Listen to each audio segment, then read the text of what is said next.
connection and opportunity all in one place. Come join the community. So text it now, don't wait in line. Fight for love. 949-290-2905. That's 949-290-2905.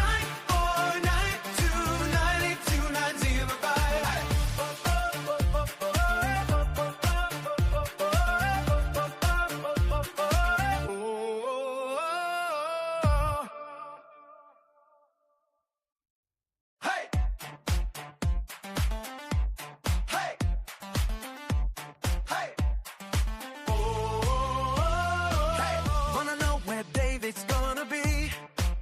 Get invites, updates, and community. When he's in your city, you won't miss a thing. Just text the number, let your phone ring, ring, ring, ring, ring.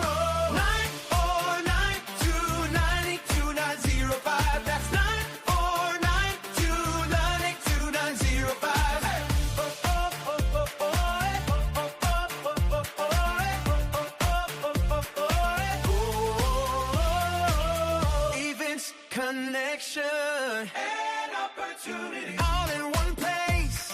Come join the community. So text it now, don't wait in line. Fight for love.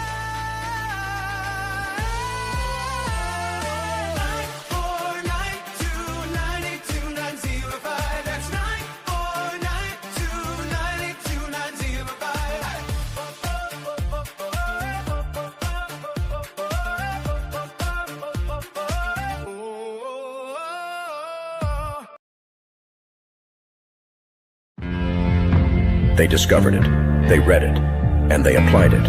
It's the golden thread that connects the titans of the self-development industry, the source that spawned millions of millionaires, the original blueprint to success. Think and Grow Rich by Napoleon Hill. Think and Grow Rich. Napoleon Hill, Think and Grow Rich. It's a classic. A classic.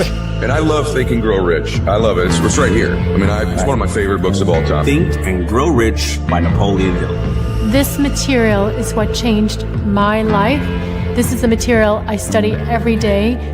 From being an immigrant woman, coming from poverty, and really coming to America and literally achieving the American dream. I can't even tell you how grateful I am for this man, for what he did for me and my family. Whatever the mind can conceive and believe, the mind can achieve. People don't realize is that when we let our ego get in our way, ego is the loss, the fear of loss. So need to be right, the need to be offended, the need to be hurt, fearful. When that trajectory changes, what happens is you continually go the wrong way. So my job as a coach is to say, let's get into the enjoyment of the direct pursuit of my potential. Right? And so when the light went on, it was not about the potential of making money and being an entrepreneur, which is one of my specialties. And I said to him, look, this is an opportunity now to show how great you really are. We can't let the outside voices, right, determine our success. The happiness that we have comes within. Why are you going to give that control to somebody else? Thoughts become things. And I always wonder, why did no one teach us this? Why did we not learn this in school? Why did we not learn this from our families? If you make your study a priority, your life will change. And I came up with 4 really valuable things that I took stock in. And the first one was gratitude. Simple gratitude. Although I grew up with nothing, I was always grateful. Throughout the whole process of consistently, persistently pursuing my potential, I was grateful. It made my past better, my present brighter, and my future even brighter than that. In fact, I tell people all the time, if you want to change your life, change your employee's life, your family life, it's very simple. 2 words, say thank you.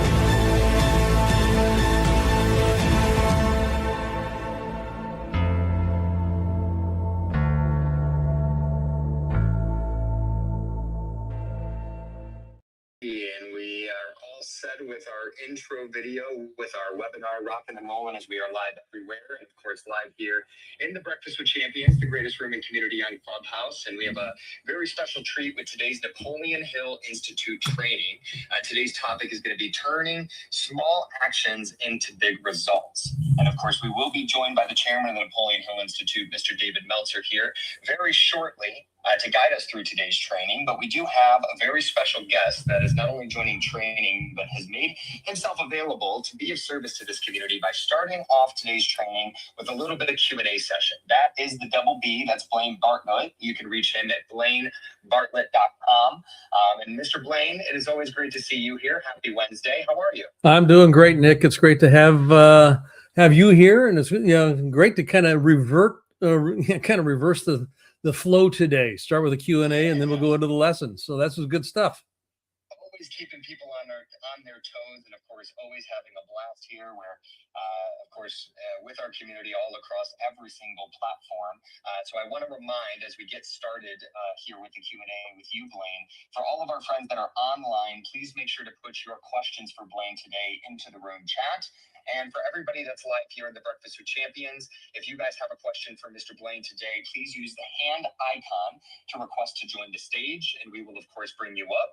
And if you are already on stage and have a question for Mr. Blaine today, all you got to do is put a quick note in the room chat, and we will be happy to pass the mic over your way.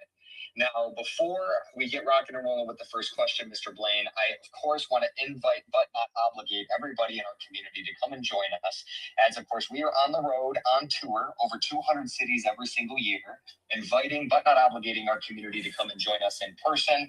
And, of course, every single city that we go to, we add on what we call a car wash, which is the addition of a community meetup, holding court, interviews, even one of our VIP dinners for charity. So if you are in Atlanta, Georgia, come and join us tonight and tomorrow as we are here with the incredible Chad Sandrigan and Jesse Itzler, Justin Guarini from American Idol and the 7-time Broadway star. Of course, adding on a car wash while we're here in Atlanta.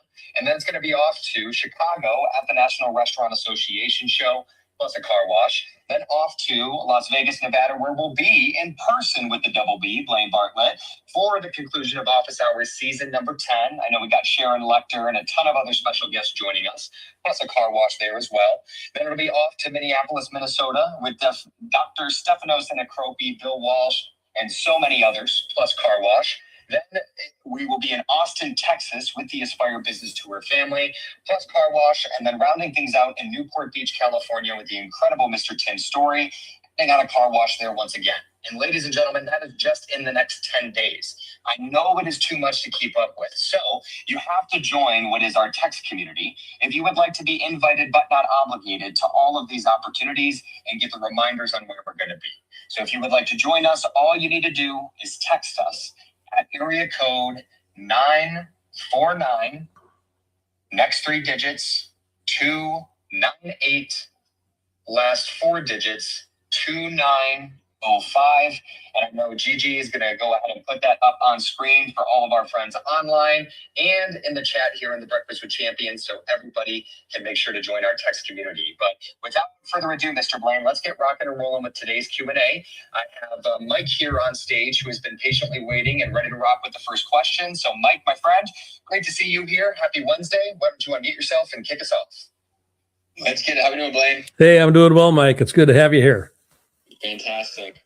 So my question today is this. With all the success that you've created in your life, what is the small action for you personally that you can attribute to one of your biggest successes or just success overall? What's that small action that you can attribute to that? Well, the action steps are going to be situationally specific, but the key is, and you've just answered the question with the question, a daily small step. And it doesn't have to be a big, gigantic step, but I have found that taking that daily step makes a big, big difference. Nothing happens until, and this was something that Einstein said, nothing happens until something moves. And then Conrad Hilton, which was interesting here, I came across this today as I was doing some research for some writing I'm doing. Success seems to be connected with action, Successful people keep moving. Yes, they make mistakes, but they don't quit. The key there is keep moving. So it's easy to get disillusioned sometimes because I don't see the goal and the objective, appearing in front of me. But everything has a gestational period to it. It takes time for things to actually manifest. I got to do the do. I've got to do the do. And it doesn't have to be big, but just small little incremental steps. And it's the key here in large part has to do with making sure it's connected to something that I believe matters. So what matters? I call that the for the sake of what. So if I'm going to take a small step today, like my writing is a great example of that. I write every day. Did I make a positive contribution to my writing today? And this goes beyond, did I write 12 pages or did I, whatever it might be. The question I work with is, did I make a positive contribution to my writing today? That is connected to a for the sake of what, because I'm all about impact. That's what I want to have happen in my life with the work that I do. So small steps, and they will be situational depending on the goal and the nature of the objective that you're working towards. Amazing as always. Thank you, Blaine. I appreciate it. You bet, Mike. Awesome. Thank you so much, Mike, for the first question of the day. And I see a very friendly face and maybe a new face for you, Mr. Blaine. We got Marianne, who is here on stage with the next question. So, Marianne, why don't you unmute yourself and keep us carrying on by the next question? Hi, Blaine. How are you? I couldn't be better, Marianne. Thank you for asking. Awesome. This thing has to do with your last question. So, capacity. Like when you like, I feel like I've just been building capacity for what's next, and I see like things opening up. So, but that's always been a conversation of mine. Like before I ever make a move or before I ever like grow, can you speak into like that capacity? Because we need a certain capacity to get to our next level. Absolutely. And that's a great question. We've got a program, and you can get it on my website at blainebartlett.com, but it's a toolkit for generating sustainable success in life. And the way that I define sustainable success is pretty simple. It's about developing the capacity to continuously start over.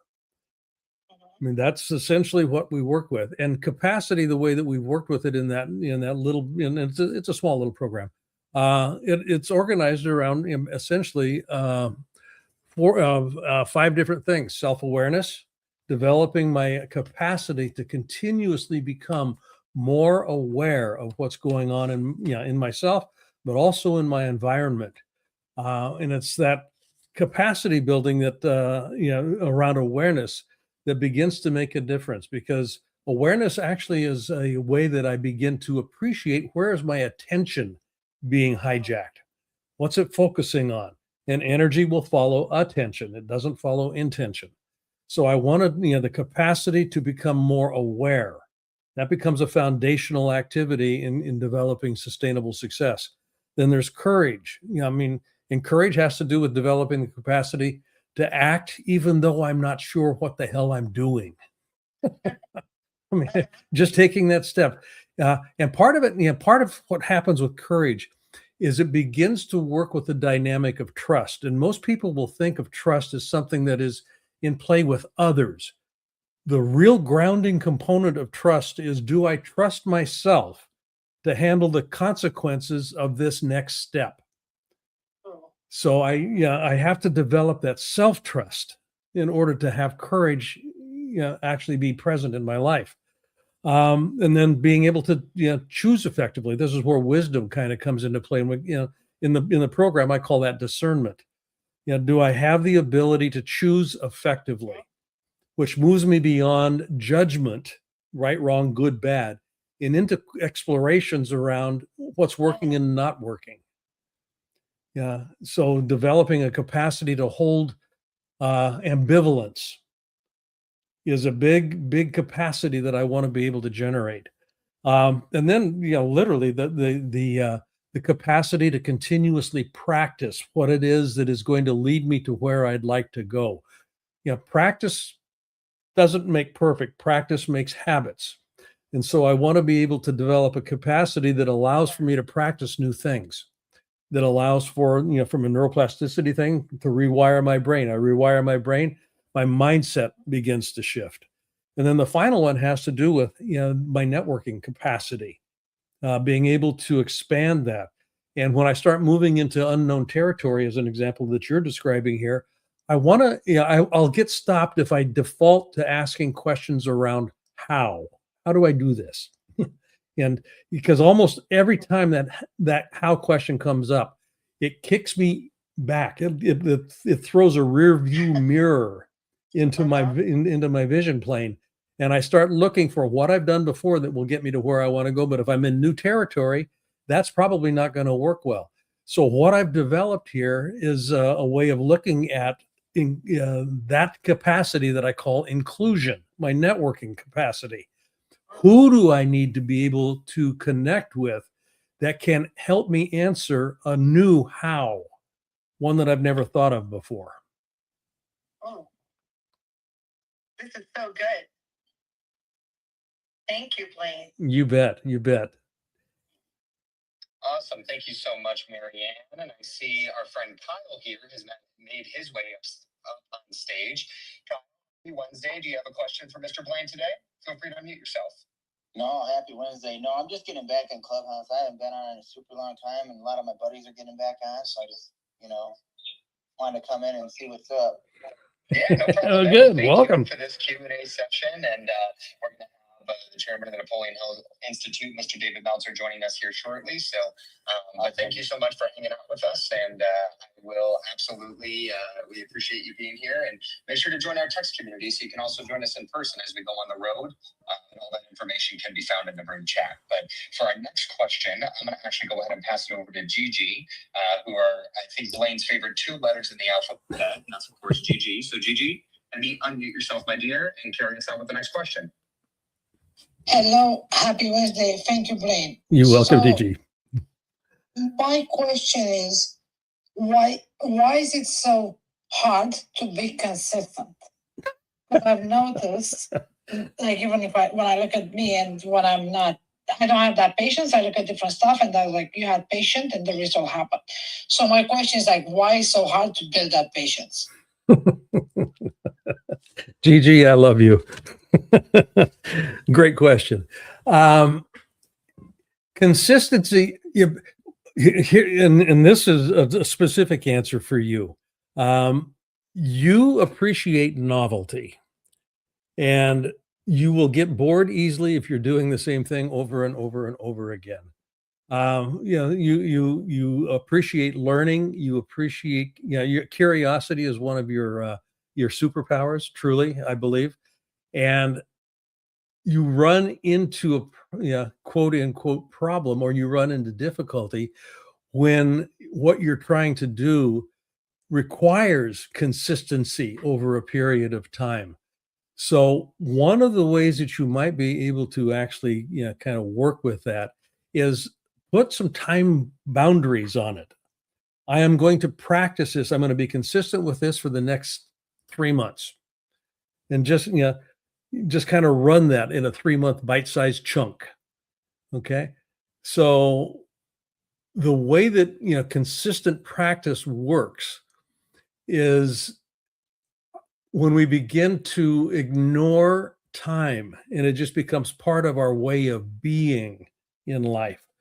As long as there's a, kind of a deadline or a have to that's embedded in it, consistency is difficult. I brush my teeth every morning. I brush my teeth every evening. I'm consistent with that. And mostly because it's not a have to any longer. It's something that I learned when I was a kid. And it now is just kind of part of my way of living. So when we begin to appreciate something as a way of living, then the question of, am I being consistent or not starts to become less and less relevant. Great, thank you. I'll use the analogy with becoming and also the brushing the teeth, because I do that every day as well. I didn't even think about that. So thank you. You betcha.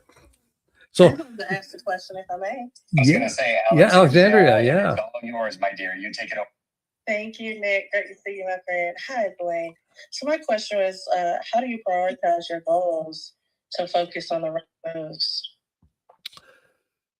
The way that works for me, Alexandria, and I'm not suggesting it's universal in the way that it would work for everybody else, but I do, this whole notion of for the sake of what, continues to come up in all of the work that I do in my life. And I started playing with this a number of years ago.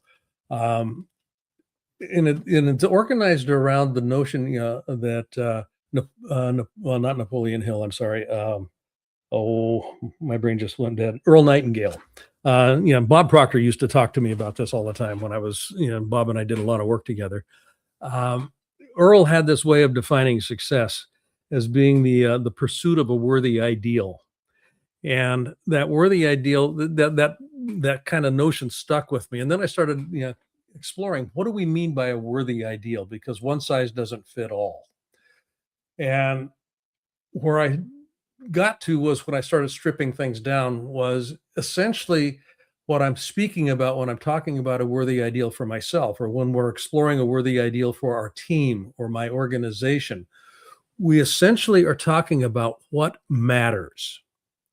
What matters, what really matters at a visceral level. And that's where emotional connection comes into play. So when I can land on that, what matters, what really matters here, then I can begin to prioritize what it is that I'm doing. I wrote a small book about a month and a half ago that was called Stop Drifting, Start Living. And most of us will get caught up in drifting away from what matters to us because of external pulls. Yeah, it's squirrel, fear of missing out, FOMO, those sorts of things, which will compromise the way that we want to live our life because now that squirrel has had a priority. My attention gets hijacked. And when my attention is hijacked, there goes, what it was that I said it was important to me. So I want to have a for the sake of what in place here that is that I'm emotionally connected to, that resonates with me.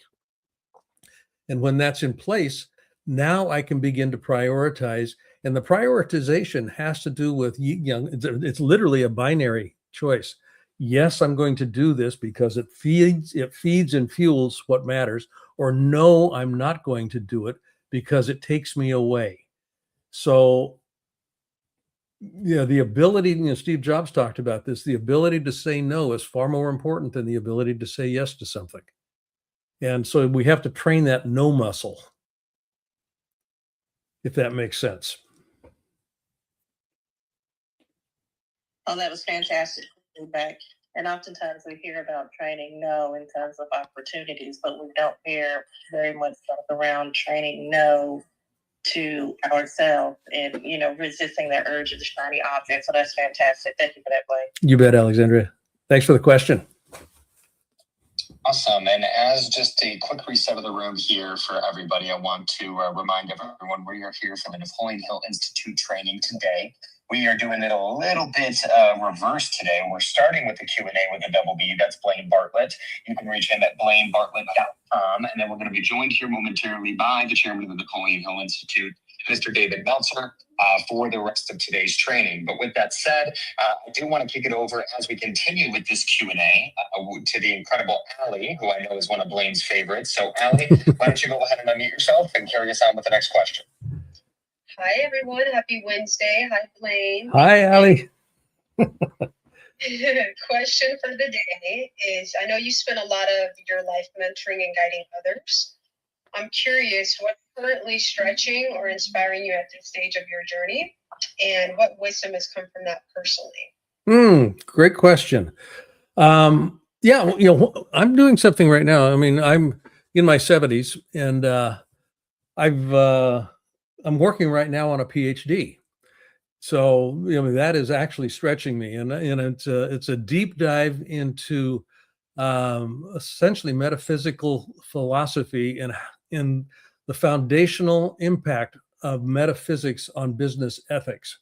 Because when I look at the world today, there's nothing, the ethics of business has been severely corroded in my estimation. So I'm very curious about, can we identify a philosophical grounding point that can address the ills that are present with the way that crony capitalism is being conducted today. That is incredible. Always impressed by you. How much longer do you have for the PhD? Hopefully about another 3 months. That's awesome. Congrats. Thank you very much. Appreciate it. Thank you so much, Allie. And for our next question of the day, I'm going to pass it over to Calvin, who has just joined us here on stage. So Calvin, happy Wednesday, my friend. Unmute yourself and carry us on with the next question. Greetings. Yes, I want to say congratulations, doctorate, if I can say that. I have a doctorate in theology and metaphysics. I think it's awesome. My question to you is, what advice do you have for individuals? I've done a lot at a young age, and so I've heard people say that you can reinvent yourself. I love the statement that you talked about concerning sustainable, not sustainable improvement, but sustainable success. So my question is, I'm finding that's easier said than done. I have done a whole lot at a young age, and now I'm trying to reinvent myself. And it's not that easy, as I'm finding it's a lot of hard work. What is your advice to people who may be in that situation, who have done a lot, and they can sit down, but they have you look forward, I have another 30 or 40 years of work in me. So I'm like, Calvin, you got to get up, you got to work. What do you do? So what is the advice that you have for someone like that? Calvin, I love this question. And the reason for that has to do with a conversation I had a couple of weeks ago that was essentially about this specific topic. Most people, in my experience, live their lives as if it's a story, a narrative. It has a beginning, a middle, large middle, and then an end point. And there's continuity through that story. I don't believe, in my experience, I don't believe that that is actually how life unfolds. Life is episodic, and each major episode in life has a beginning, middle, and a conclusion to it. And where we end up having difficulty in the way that you're describing it is we want to carry that chapter forward into the new book, if you will, that we're trying to create for ourselves. And that chapter, although it was an enticing chapter, I like that chapter, it doesn't belong in the new book. So part of what we want to be able to do, I believe, is give myself time to do a complete reassessment of, okay, now, I kind of go back to the question that I answered with Alexandria here. What matters? What matters to me right now? Because what mattered to me when I was 15 did not matter to me when I was 28. What mattered to me at 28 certainly did not matter to me when I was in my 40s. And what matters to me today, it's a completely new book. So, I mean, it'll be on my library shelf. That book will always be on my library shelf, but it doesn't have to be part and parcel. The narrative doesn't have to be there. The plot line doesn't have to be there. It can be a completely different novel, if you will. That's partly, I mean, if you begin to think of it in that way, what you're doing is not writing a new chapter of an existing life. You're writing a new book. And that new book is going to have different characters in it. It's going to have a different plot line. It's going to have a different, beginning, middle, and end. I mean, all of those things. It'll have a different narrative to it.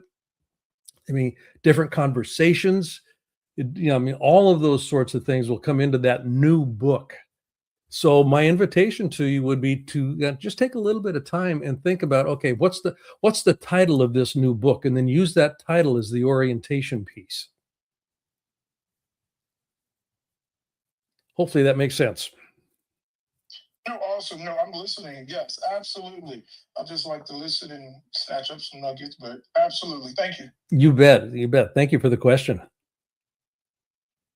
Amazing. Thank you, Calvin. Jumping in here to help out Nick as well, as he's in transit as well. We're going to go next.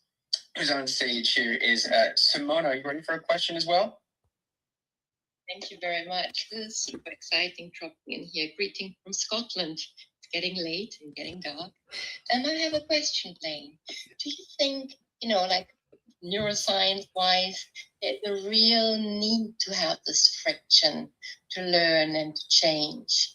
Do you think it's essential to have this friction when you change because of the myelin sheath that can kind of sheath the new neural pathways into superhighways? Is that necessary, or is it okay to make it easy, like attaching like a new habit to something that you already do, trying to lower the friction?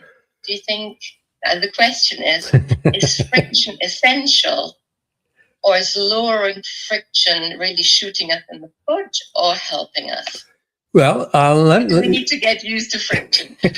well, Simone, do me a favor right now. Just take both of your hands and rub them together. Just rub them together. And tell me what you begin to experience as you rub your hands together.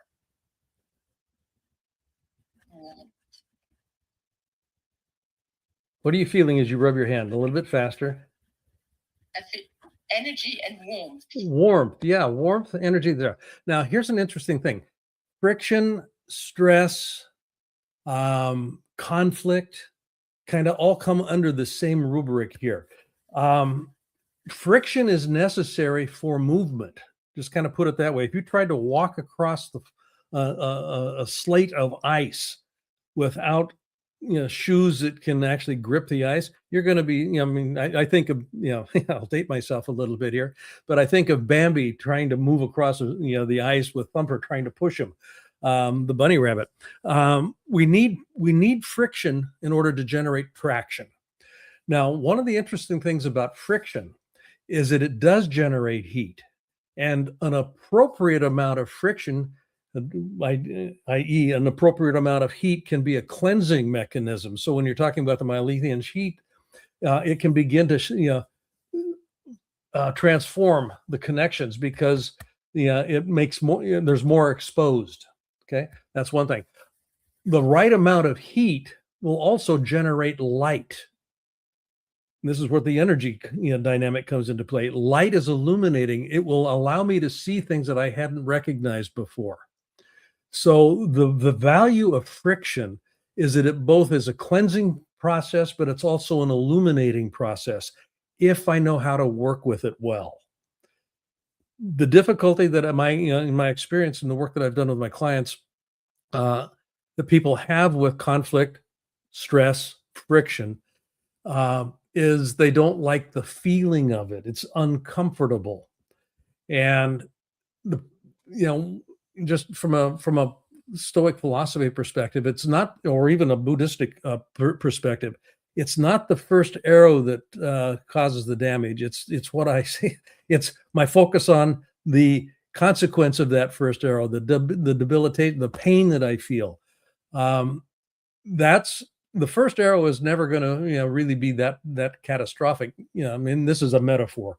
It's the second arrow that gets cast is my meaning that I assign to that first arrow.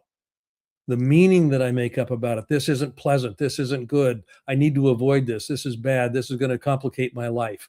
Those sorts of meaning dynamics will usually get assigned to friction, conflict, and stress. If I don't assign the meaning to it, it's just friction. It's just something that potentially could illuminate, and there may be an unexpected opportunity, that appears because I was now paying attention to something different. Hopefully that's a generative answer for you, Simona. And thank you so much for speaking in metaphors. That really works for me.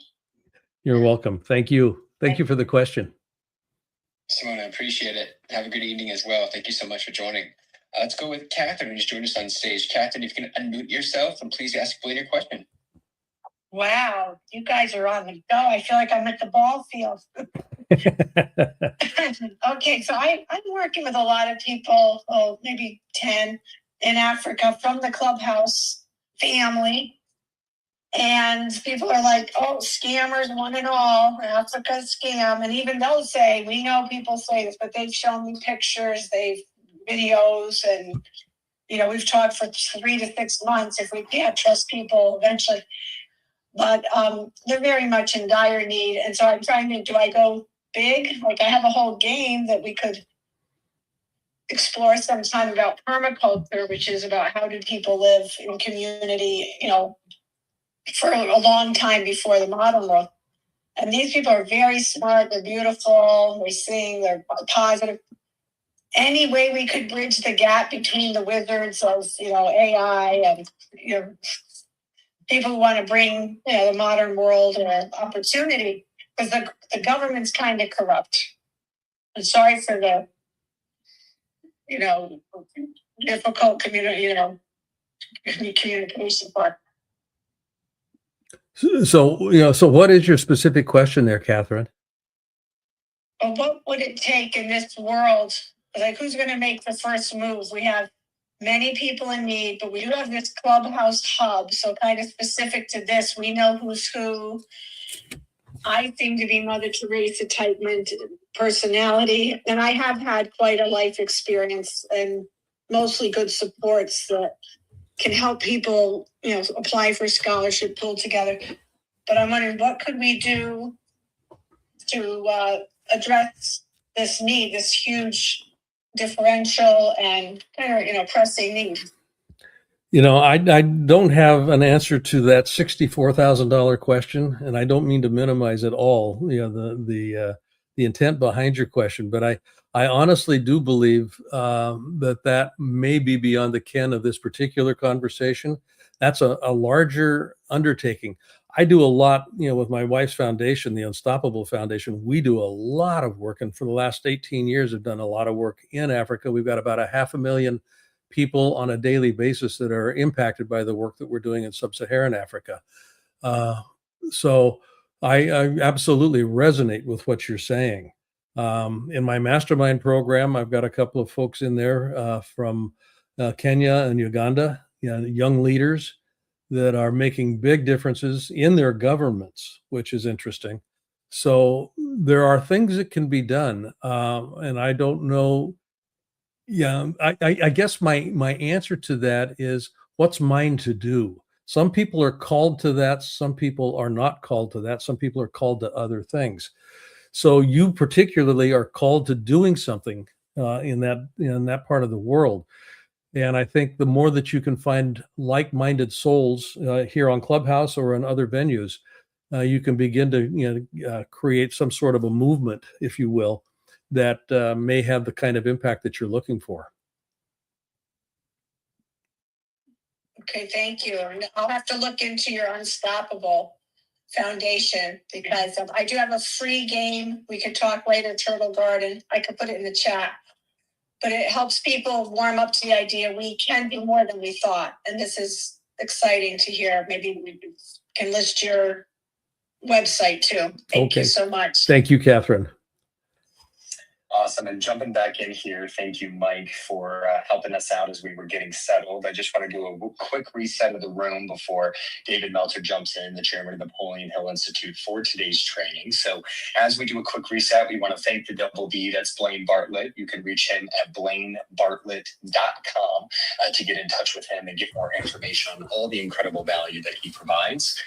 And then for today's training, as we just wrapped up the Q&A session with the double B, the topic for today's training, as we dive into it here, is going to be turning small actions into big results. So, of course, I want to remind everybody, whether you're online or whether you're here in the Breakfast with Champions, the greatest rooming community on Clubhouse, if you guys would like the guide and exercise from today's training, all you need to do is email David directly. David@dmeltzer.com.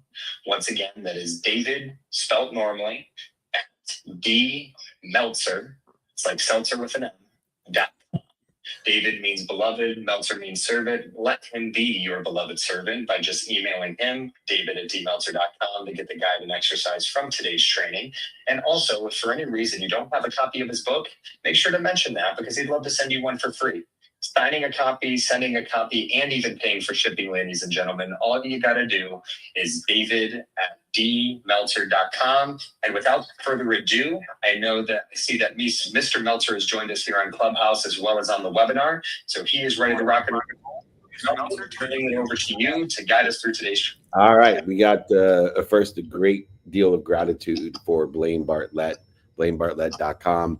Blaine, we're going to go and do what we normally do, and we got about 20 minutes. I'm getting feedback. Hold on. Love hotel rooms, don't you? Yes, sir. All right. Nick Wam is wamming it.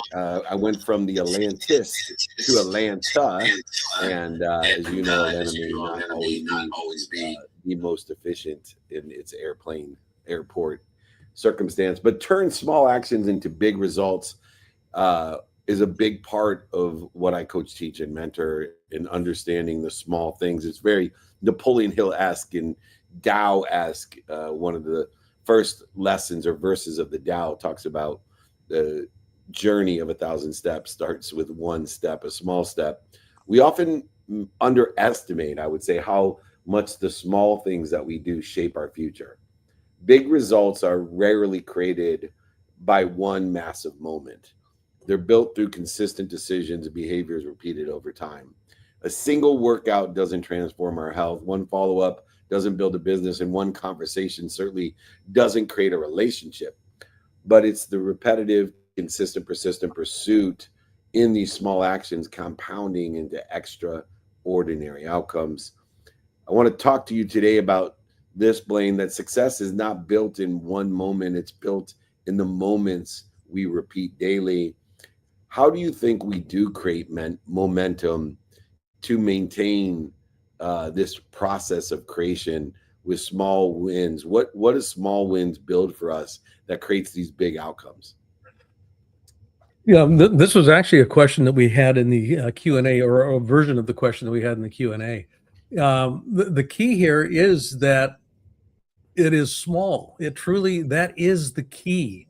It is a small step that is bite-sized, that is doable, and over time, if I consistently work with it, it does create momentum. And the metaphor that comes to mind is it's impossible to turn a parked car. I mean, not impossible, but it's difficult. If you can get that car moving a little bit, it becomes much easier to get it to change direction, particularly, I mean, if you're pushing it. So it's those small steps that create motion. And then the creation of motion, you now have momentum. And then you just keep it going. So that's the value, I think, of small steps. It's bite-sized, it's doable. Everybody can take a small step. You want to link it to something that matters for the sake of what that is significant to you in your life.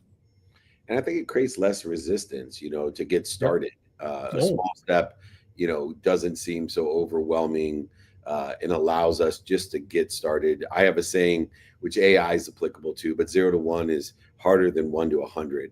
And it's the definition of momentum. And it also is applicable to, these non-negotiable behaviors where I put a minimum of 2 minutes a day with each of my kids, for example, every single day, regardless of the circumstances of the day. And if anybody would like the non-negotiable side of small actions and how we assign time to small actions in order to create momentum of what's most important to us, regardless of the circumstance of the day, go ahead, email the beloved servant. David means beloved. @D is first initial. Meltzer, servant. David@dmeltzer.com. Get your exercise, your guide, and your books about those small actions and assigning time to small actions, which become non-negotiable behavior.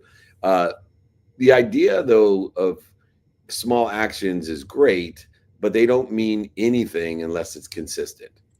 And one of the blessings of being a little bit OCD, if not a lot OCD, is that when we apply OCD to good behaviors, it can be a superpower in life. I always say, take a weakness, move it to a different place, and it becomes a superpower. Consistency is what compounds result, and inconsistent effort creates inconsistent outcomes. And small actions only create big results when repeated consistently over time. I love to say that human beings don't like two things. They do not like the truth, and they do not like repetition. They don't like consistency. Over the years, you have inspired, empowered, and promoted people to be consistent in the persistent behaviors. Are there any mechanisms, methodologies, systems, processes, tips that you can give someone to remember, remind, and recollect to be consistent? Because look, my favorite video of all time, Blaine, you're going to love this, about consistency was there's a guy who dedicated, literally, he was doing a video where he filmed every day for, it was like 10 seconds a day to create a 5-year video. And it was this montage. And it was, my favorite day was day 37 because he put up a sign that said, "Oh shit, I forgot." Could you imagine, like, your primary project is to do this video every day, but he literally just forgot. I forget to say thank you sometimes. And that's my main mission, is to teach people gratitude. What is it about human nature? How can we help people just remember to be consistent? It's a great, and I know what video you're talking about. It's so cool. It is. It's very cool. But I think that, part of the answer to that has to do with a focus on, steady execution over perfection. It's kind of like, oh shit, I forgot. Okay, get back on the horse tomorrow. Yeah. Get back on the horse tomorrow. And it's, because when I take on a new practice, it's uncomfortable. It is awkward. So the organism, literally the biological organism, the mindset structure, the paradigm is going to push back, and it has influence. And so it will conspire to have me forget sometimes, but I want to notice it. And as soon as I notice it, I kind of, okay, got it. So part of the real trap is a binary: right, wrong, good, bad. I did it, I didn't. Take the binary, piece of that out, out of the process, and just get back on the horse. Yeah, forgiveness sounds to be a big part. So it seems as if there's certain conditions in human nature that's unavoidable. And when we try to avoid the unavoidable, we create frustrated situations or interference between us and our potential.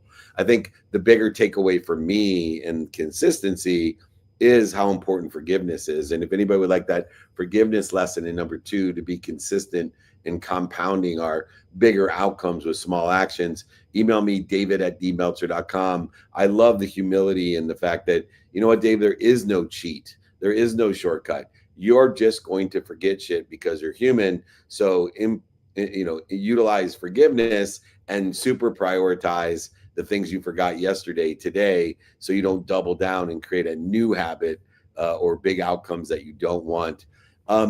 The next thing that I want to discuss with you is discipline. I believe that discipline does nothing if it's not in the divine direction. So I use the word devotion, which is a much more powerful form of discipline. But without discipline or devotion, there is no scalable business. There's no scalable outcomes in this momentum that's created.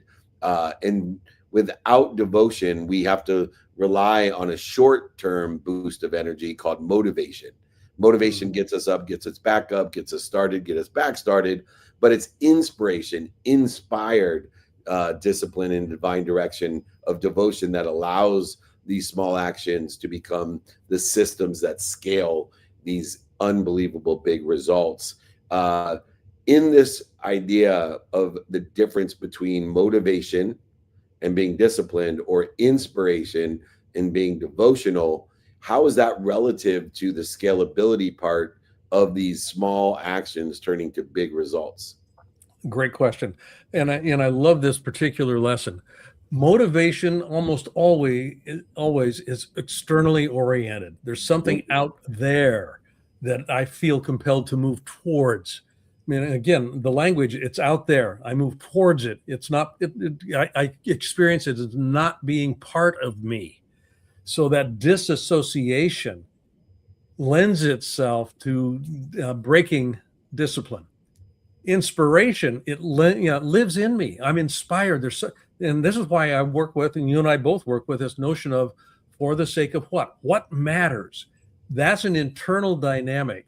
And so I become devoted to expressing that in my life, to having that manifested in my life.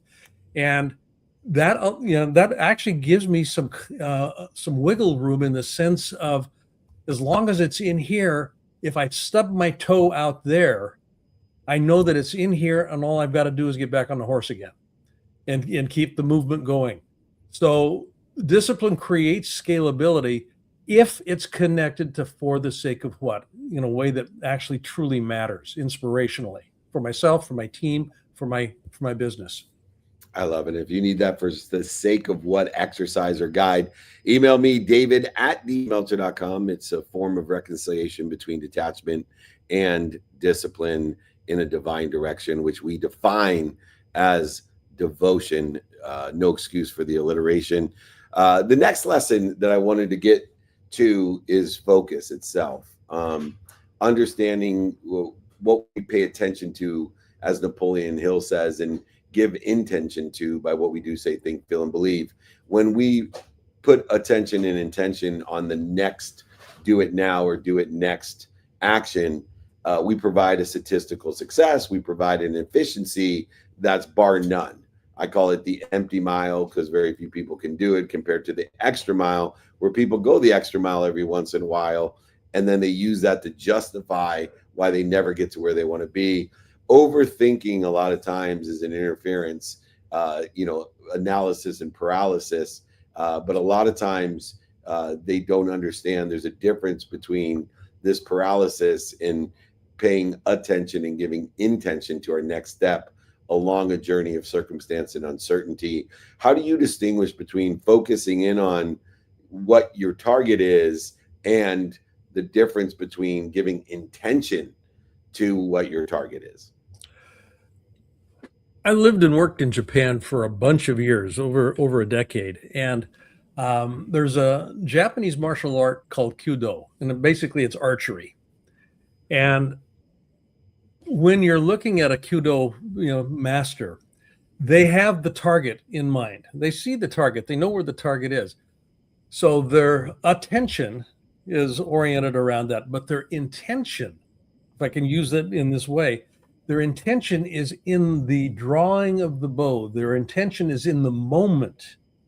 The arrow is going to take time to get to the target, but now is the only place that I can actually affect anything that is going to generate that potential outcome. So the drawing of the bow, the knocking of the arrow, all of that stuff. Do I feel the tension in the bow and the string? Does it feel appropriate? All of those things. So the attention is on the target, but the intention is making sure that these exquisitely fine-tuned pieces are paid attention to. And it's in the moment that happens. I love it. And if you would like that intention exercise of the mathematical equation of luck, what we pay attention to and give intention to equals the coincidences, the bullseyes of our lives, the coinciding of the universe with our focus and intention in order to facilitate long-term exponential big results with small actions. Now, the next thing is, I have created a AAA strategy, and I want to offer it to everyone, that I think is so important when we're talking about small actions and big results.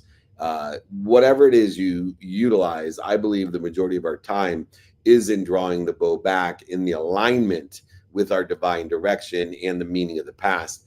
Then we take these small actions, but one of the other small actions that we have to take is preparing for adjustment.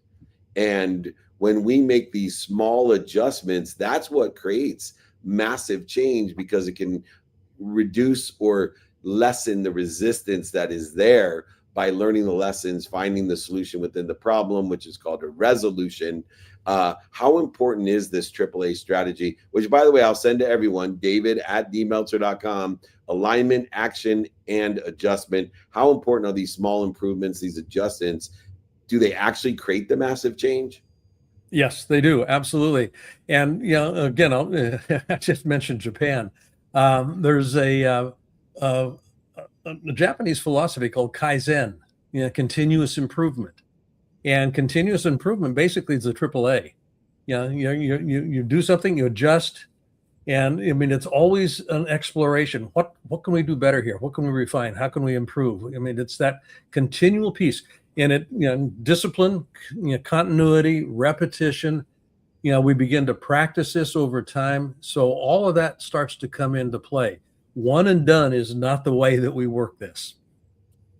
I love it. One and done won't get it done, but AAA strategy will. Email me for the AAA strategy. It also isn't connected to goodness. David, beloved, at D, first initial, meltzerservant.com. David at dmeltzer.com. The last lesson of today, as we are moving and grooving at a lightning speed with small questions and small lessons, understanding the alignment of the past. So when we're looking at this big vision, these big outcomes, and we talked about aligning the divine direction, we also have to align the meaning of our past. This is what limits our self-image and our imagination. Notating will never overachieve our own self-image. How do we eliminate that which is a meaning, a trauma, a mistake of the past from interfering with our potential? Awareness, I think, is a foundational piece on that. So, I'll just kind of put a pin in that. The idea in this lesson is literally the title of this lesson is aligning small actions with big vision. It's not important necessarily what the vision is. What's important about vision is what it makes possible. And what it makes possible is the aligning of small actions towards a desired outcome. So that's what we want to be paying some attention to here is, what do I, in part of that alignment process is prioritization. What am I saying no to? Because I will get distracted, squirrel, fear of missing out on an opportunity, all of that stuff. So I want to be able to align my actions. And that's what the big picture does. But that's also something that I, start to take back into the small little chunks. What am I saying no here that will keep me on path? It's more important what I say no to than what I say yes to. Always, you're made by the people, the things, the situations, events, and circumstances that you say no to. Talking about possibilities, if you want to move your possibilities into reality, BlaineBartlett.com. That's where we all go. My teacher, my coach, my mentor. He has created the nothingness into a possibility, the possibility into a probability, my probability into a perspective, and my perspective into a reality. He's taken a step farther by allowing me to apply RY. If you want to learn how to change the meaning of your past, notating, I have a change the meaning of your past exercise. David at dmeltzer.com. The life, business, and relationships we want are not created overnight. They're built daily through the small actions we consistently choose. We forgive ourselves when we can't remember to do them, and we try not to stack the losses and build the gains and the gifts and the wins that we create every single day. The most successful people like Blaine Bartlett are rarely separated by one giant advantage. They separate themselves through discipline, devotion, repeated execution over time. Big results are simply small actions repeated with intention, devotion, and consistency. This has been your turn your small actions into big results. If you like a replay of the Q&A session with Blaine, with my training and the exercises and guides and books from today, David at dmeltzer.com. David at dmeltzer.com. Blaine, thanks so much for joining us. If you want to be mentored, coached, or taught by the greatest, that's Blaine Bartlett. He's my guy, BlaineBartlett.com. We'll see you soon, my friend. Thanks for covering for me at the beginning. You bet. And I'll see you on Monday in Vegas. See you in Vegas. That's inviting everybody else as well. We're here in Atlanta. If you want to stop by and see Jesse Itzler, myself, Chad Chandrigan, Justin Guarini. If you'd like to see Kim Walsh-Phillips, come by tomorrow here in Alpharetta, Georgia. Then, as mentioned, we'll be in Chicago for the restaurant show, keynotes, interviews, holding courts, VIP dinners, then Vegas VIP dinner, and the show. That's right, season 10 closing out at the Wynn. Come and join us. Then Aspire hasn't stopped. There was a rumor there was no Aspire in June. Yes, there is. And it's in Austin, Texas. come and join us. And then we'll finish up with Tim Story in Newport Beach, Tim Story Mastermind. Come and join. Act like a champion you are Mastermind. We'd love to see you. If you want to stay informed and invited, we have a text community to stay informed and invited. The area code's 949-298, next 3 numbers, and the last 4 numbers 2905. Area code 949 is pinned right there. 949-298-2905. I got to jump to a VIP dinner. Remember, be more interested than interesting. Be kind to your future self and do good deeds. Hit it, Gigi.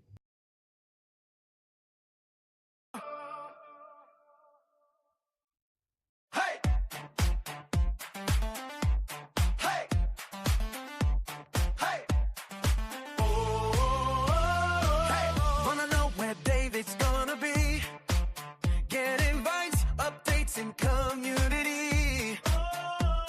When he's in your city, you won't miss a thing. Just text the number, let your phone ring, ring, ring, ring, ring. 949-298-2905. That's 949-298-2905.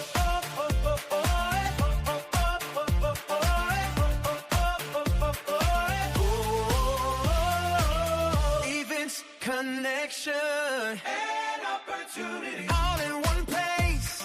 Come join the community. So text it now, don't wait in line. 949-298-2905. That's 949-298-2905.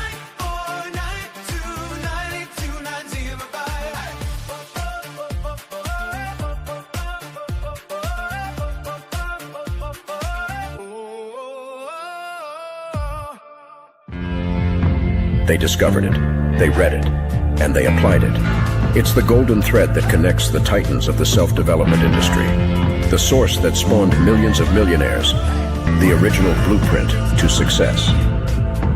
Think and Grow Rich by Napoleon Hill. Think and Grow Rich.